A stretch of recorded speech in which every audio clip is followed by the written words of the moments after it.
Welcome back to my channel. ఎలా ఉన్నారు అందరూ? ఈరోజు వీడియో వచ్చేసి శారీలో వచ్చిన బ్లౌజ్ పీస్ అండి. ఇది చాలా చిన్నగా ఇచ్చాడనమాట. ఇప్పుడు ఆల్మోస్ట్ చాలా శారీస్లో బ్లౌజెస్ అనేది ఇలాగే ఇస్తున్నారు. చూడొచ్చు మీరు. ఇది అంతా ఆల్మోస్ట్ 60 పాయింట్లే ఉంది. ఇలా వచ్చినప్పుడు మనం కుట్టము అంటే కుదరదు కదా. మన కస్టమర్స్ ఎప్పుడు మన దగ్గర స్టిచ్ చేయించుకునే వాళ్ళు చాలామంది ప్లెయిన్ బ్లౌజులు అయితే ఇష్టపడరు. ఎలా ఉన్నా సరే శారీలో బ్లౌజ్ వేస్తే, కొన్ని శారీస్కి అయితే శారీలో బ్లౌజ్ వేస్తే బాగుంటాయి. శారీ చూడండి ఇలా వచ్చిందనమాట. దీనికి ప్లెయిన్ బ్లౌజ్ అంత లుక్ ఉండదు.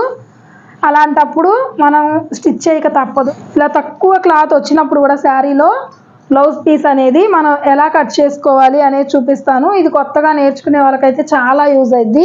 చాలామంది చిన్న బ్లౌజ్ పీస్ వచ్చిందని శారీలో బ్లౌజ్ పీస్ అయితే స్టిచ్ చేయమని చెప్తారు. మిషన్ దగ్గర వాళ్ళు కావచ్చు, లేదా మనం కూడా చిన్నగా వచ్చింది కదా ఇది అవ్వదేమో అని పక్కన పెట్టేసి మళ్ళీ వేరే బ్లౌజ్ పీస్ తీసుకుంటాము. అలా కాకుండా నేను ఇప్పుడు ఎలా చూపిస్తున్నానో అలా కనుక టిప్స్ ఫాలో అయ్యి మీరు కట్ చేసుకుంటే చాలా పర్ఫెక్ట్గా అయితే మీరు కట్ చేసుకోవచ్చు. ఆల్రెడీ ఇలా వచ్చిన బ్లౌజెస్కి కంపల్సరీ లైనింగ్ క్లాత్ అనేది 1 మీటర్ తీసుకోండి. చిన్న సైజు బ్లౌజ్ అయినా కానివ్వండి. 80 సెంటీమీటర్స్ సరిపోయిద్ది అనుకుంటారు చిన్న సైజు బ్లౌజెస్కి. ఇలా శారీలో క్లాత్, మెయిన్ క్లాత్ అనేది తక్కువగా వచ్చినప్పుడు కంపల్సరీ 1 మీటర్ లైనింగ్ క్లాత్ అయితే తీసుకోండి. ఎందుకంటే మనకి ఎక్కడైనా షేప్ బెల్ట్కి ఎక్స్ట్రా పీస్ రాదు దీనిలో నుంచి. కాజా పట్టీకి కూడా చాలా వరకు కాజా పట్టీకి కూడా మిగలదు అనమాట ఒక్కొక్కసారి. అలాంటప్పుడు మనకి ఈ లైనింగ్ క్లాతే యూజ్ అవుతుంది అనమాట. నేను ఆల్రెడీ కటింగ్ అయితే చేసేసుకున్నాను. ఇదిగోండి, మన ఛానల్లో బ్లౌజ్ కటింగ్ వీడియోస్ కొత్తగా నేర్చుకునే వాళ్ళకైనా చాలా ఈజీగా పర్ఫెక్ట్గా ఉంటాయి అన్నమాట. చూడొచ్చు మీరు. అంతా మనకు బ్లౌజ్ కటింగ్ అయితే కంప్లీట్ అయిపోయింది. Back, front, hands, shape belt అయితే రెడీ చేసేసుకున్నాను. ఫస్ట్ ఇలా కట్ చేసేసుకొని, ఎప్పుడైనా మనం ఏం చేస్తాము, ఇలా కట్ చేసుకున్న తర్వాత ఒక వైపు నుంచి ఇలా ఫోల్డ్ చేసేసుకొని హ్యాండ్స్ కట్ చేసుకుంటాము. ఇలా కట్ చేసుకున్నాక బ్యాక్, అలాగే ఫ్రంట్ అలా కట్ చేసుకుంటాం కదా. ఇలా తక్కువ క్లాత్ ఉన్నప్పుడు ఎప్పుడు అలా కట్ చేసుకోవద్దు మీరు. ఈ చివర క్రాస్ లేకుండా ఇలా లైన్గా చూసుకోండి. ఇలా లైన్గా ఎటు సైడ్ ఉంది. ఇదిగోండి, ఇప్పుడు ఇటు వచ్చేసి క్రాస్గా ఉందన్నమాట బ్లౌజ్ పీస్ అనేది. ఇది మీరేం కట్ చేసుకోవద్దు. ఇలా క్రాస్గా ఉన్న దీన్ని ఇలా వదిలేసేయండి. వదిలేసి ఇలా స్ట్రైట్గా ఉన్న వైపు చూసుకోండి. ఇలా పెట్టుకోండి స్ట్రైట్గా. ఇదిగోండి, ఇది శారీలో క్లాత్ వచ్చింది మనకి. ఇది బ్యాక్ పార్ట్లో వేస్తే అస్సలు బాగోదు అనమాట లుక్ అనేది. ఇది ఫ్రంట్లో యూస్ చేసుకుందాం, ఓకేనా. ఇలా బ్యాక్ సైడ్కి వేసేసుకోండి. ఫోల్డింగ్స్ ఎప్పుడు మనం కట్ చేసుకునేటట్టే. అటువైపు ఏమో ఫోల్డింగ్స్ అనేది మన వైపు ఉండాలి. ఓపెన్స్ వచ్చేసి ఇటు సైడు. అలాగే ఇక్కడ క్రాస్ లేకుండా కరెక్ట్గా ఇక్కడ అనేది కరెక్ట్గా పెట్టుకోండి మీరు. ఇటు సైడు ఏదో ఒకవైపు అయితే కరెక్ట్గా లైన్గా కట్ చేసుకోండి, ఓకేనా.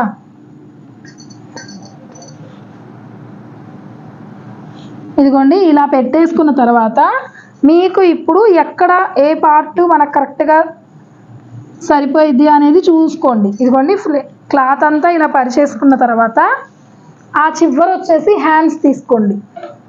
చూసుకోండి ఫస్ట్ ఎటు సైడు మనం వేసుకుంటే క్లాత్ అనేది మనకి వేస్ట్ అవ్వకుండా ఉంటుంది అనేది, ఓకేనా.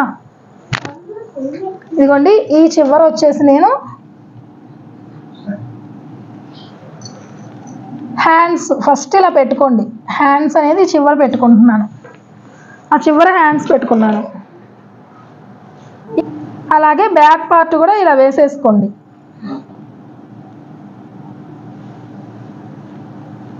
ఇప్పుడు వచ్చేసి ఫ్రంట్ పార్ట్స్.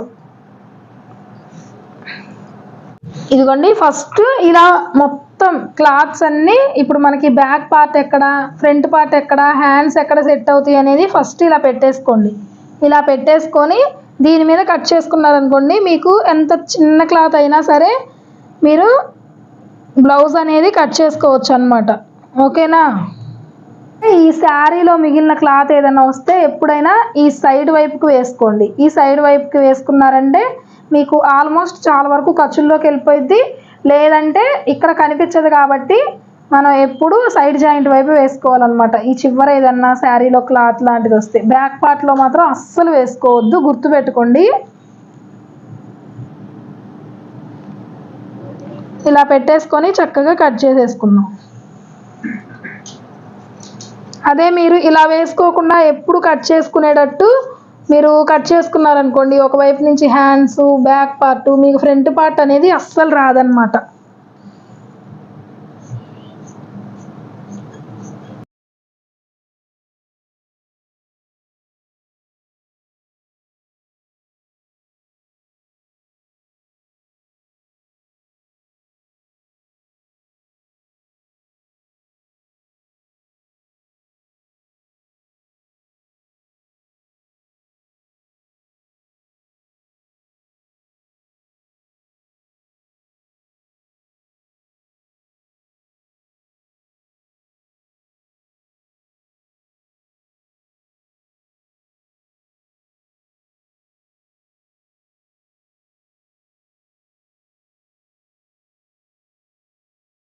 ఇప్పుడు వచ్చేసి హ్యాండ్స్ అనేది ఇలా ఒక పక్కగా వేసుకోండి. ఇలా పక్కగా వేసుకున్నారు, ఒక సైడ్ నుంచి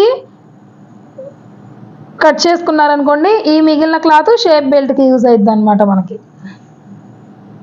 ఫస్ట్ బ్యాక్ ఫ్రంట్ తీసేసుకొని లాస్ట్లో హ్యాండ్స్ ఒక పక్క నుంచి తీసుకోండి. క్లాత్ మాత్రం ఫస్ట్ అన్ని పార్ట్స్ క్లాత్ మీద పరిచి చూసుకోండి. మళ్ళీ మీరు బ్యాక్ ఫ్రంట్ కట్ చేశాక హ్యాండ్స్కి తగ్గితే ఇబ్బంది కదా. మొత్తం తీసేసుకున్న తర్వాత ఇలా ఒక పక్కగా కట్ చేసేసుకోండి హ్యాండ్స్.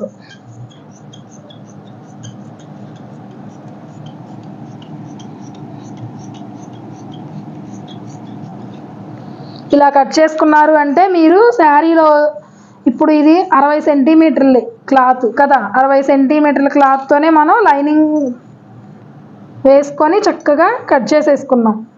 ఎక్కడ మనకి అతుకులు, ఓన్లీ ఈ బ్లౌజ్ ఫ్రంట్ పార్ట్లో లైట్గా సైడ్ జాయింట్ వైపు చాలా తక్కువ అతుకే చిన్న ముక్క పడిద్ది అనమాట. చూడొచ్చు మీరు, ఇదిగోండి.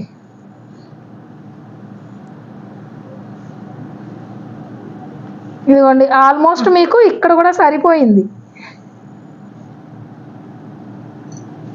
ఇదిగోండి ఫ్రంట్ పార్ట్లో కూడా మనకి ఆల్మోస్ట్ సరిపోయింది అనమాట. చిన్న పీస్ ఏమైనా తగ్గితే ఈ మూల తగ్గిద్ది, అది కూడా మనం స్టిచ్ చేసుకునేటప్పటికి కవర్ అయిపోయింది అనమాట ఇక్కడ. ఓకేనా? ఇలా కట్ చేసుకున్నారు అంటే మీరు శారీలో వచ్చిన చిన్న క్లాత్తో అయినా సరే లైనింగ్ బ్లౌజ్ అనేది కట్ చేసుకోవచ్చు. మెయిన్ లైనింగ్ అనేది మనం మెజర్మెంట్ ప్రకారం కట్ చేసేసుకొని ఆ క్లాత్ అనేది దీని మీద వేసుకొని నేను చూపించినట్టు కట్ చేసుకోండి. ఎంత చిన్న క్లాత్తో అయినా మనం బ్లౌజ్ అనేది స్టిచ్ చేసుకోవచ్చు అనమాట. అలాగే షేప్ బెల్ట్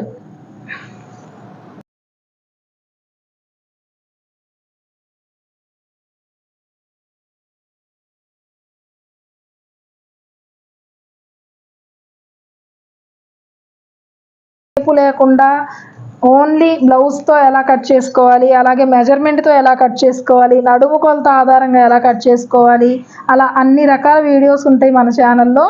వర్క్ బ్లౌజులు ఎలా స్టిచ్ చేసుకోవాలి, ఇలాంటి చాలా మీకు యూజ్ అయ్యే వీడియోస్ ఉంటాయి అన్నమాట మన ఛానల్లో. ఫస్ట్ టైం చూస్తుంటే ఒక్కసారి మన ఛానల్ అయితే చూడండి. ఓకేనా? ఇప్పుడు అయిపోయింది, బ్లౌజ్ కటింగ్ అనేది అయిపోయింది. చూసారా? ఇలా చాలా ఈజీగా కట్ చేసుకోవచ్చు అనమాట. చిన్న తక్కువ క్లాత్ వచ్చినా సరే శారీలో బ్లౌజ్ పీస్తో ఇలా కట్ చేసుకోండి. ఓకేనా? ఈ వీడియో నచ్చింది అనుకుంటే తప్పకుండా లైక్ చేయండి. ఈ వీడియో మీకు ఎలా అనిపించింది అనేది కూడా తప్పకుండా కామెంట్ చేయండి. Thank you for watching.